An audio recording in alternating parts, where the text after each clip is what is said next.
There's a new discussion in the world, and that is the discussion relating to climate change. The world seems to agree, most world leaders at least agree, that we need to combat climate change as fast as possible. But the effects of climate change seem to be negatively increasing and rising on the African continent more than in any other place. And using my experience as a Ugandan, Uganda loses about 9,000 hectares of forest cover annually. And this can be attributed to factors like the growing population that is creating pressure on land, the urban centers that heavily rely on charcoal, thus prompting charcoal burning, the growing real estate sector, which is a good thing, by the way, for the economy, but we are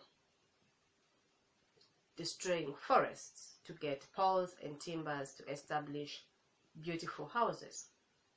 Also, investors have gotten their way into wetlands, and they have constructed beautiful hotels and homes and factories along the watersheds.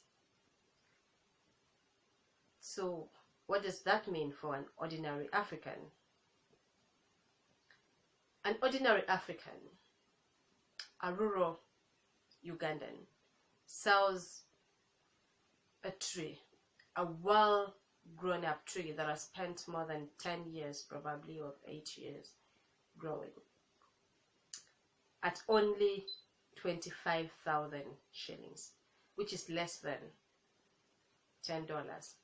Now, me and you will agree that that is not a very good investment, but that is what a rural person gets from a tree that they have watched grow, nurtured, and sometimes even watered when it was still young. Less than $10. So if we are to combat climate change, then we need to take the discussion to the rural communities.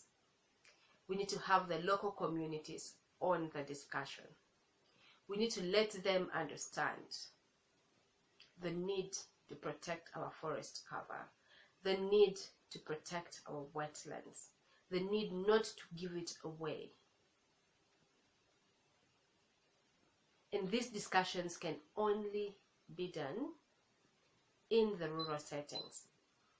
This could include places like around the Marwa port. The Marwa is a locally brewed alcohol in Uganda that brings people together to drink and have discussions about life. We could also have these discussions around the fireplace and let the local community on the discussion and have grassroots mobilization, but also have their opinion on how they would want these challenges approached. What solutions would they need, and how can they be part of the team that is not only providing solutions but implementing the solutions. Over 20 African countries are going to be going into elections after the COVID-19, and this is the time to have discussions on how to get leaders that vie for solutions on how to combat climate change. So we have got to have an African approach.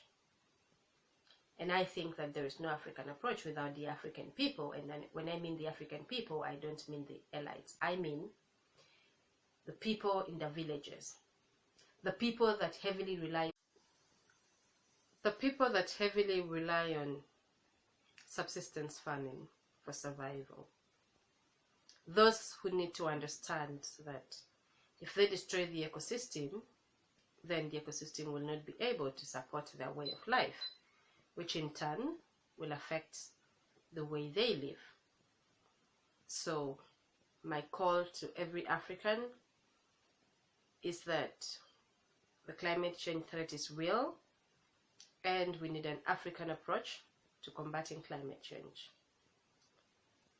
If you like this video, consider hitting the subscribe button for more videos, and please feel free to comment on the comment section. I would like to know how you feel about this video. Thank you so much. Until next time, I love you.